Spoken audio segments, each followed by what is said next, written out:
যেদিন আকাশ গলিত ধাতুর মতো হবে, কোন অন্তরঙ্গ বন্ধু, কোন প্রাণের চাইতে প্রিয় বন্ধু কেউ কারো কোনো খবর নেবে না। দুনিয়া, আপনার এই দুনিয়া লাগবে, টাকা পয়সা লাগবে, মেয়ে লাগবে, আইফোন লাগবে, হুন্ডা লাগবে, চাকরি লাগবে, বাকরি লাগবে, বড় লোকের সাথে আত্মীয়তা লাগবে, সামনের দোকানের সামনে সাইট লাগবে।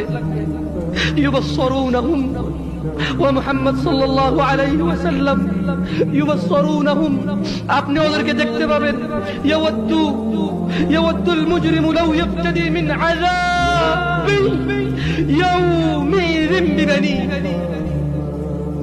তাদেরকে করা হবে, এই অন্তরঙ্গ বন্ধুগুলাকে করা হবে একজনকে আরেকজন থেকে দৃষ্টিগোচর, একজন আরেকজন থেকে পালাবে, সরে পড়বে, ছিটকে পড়বে, একজন যাতে আরেকজনকে না দেখে সেদিন এই ব্যবস্থা করা হবে।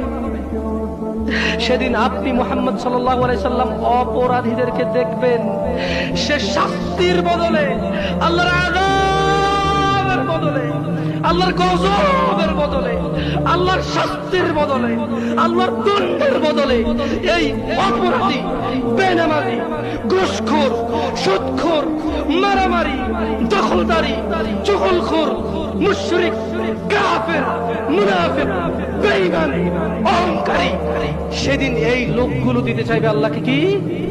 তার ছেলে সন্তানকে। বলবে, ইয়া আল্লাহ, ইয়া আল্লাহ, আমার ছেলেকে নিয়ে নেন, আমাকে ছেড়ে দেন। ইন্না লিল্লাহি ওয়া ইন্না ইলাইহি রাজিউন। কাইফা হাযাল ইয়াউম, দিনটা কেমন হবে? বাবা, জি জি, ছেলের অসুখ কিডনি দিয়ে দেয়, ছেলের অসুখ কিডনি দিয়ে দেয়,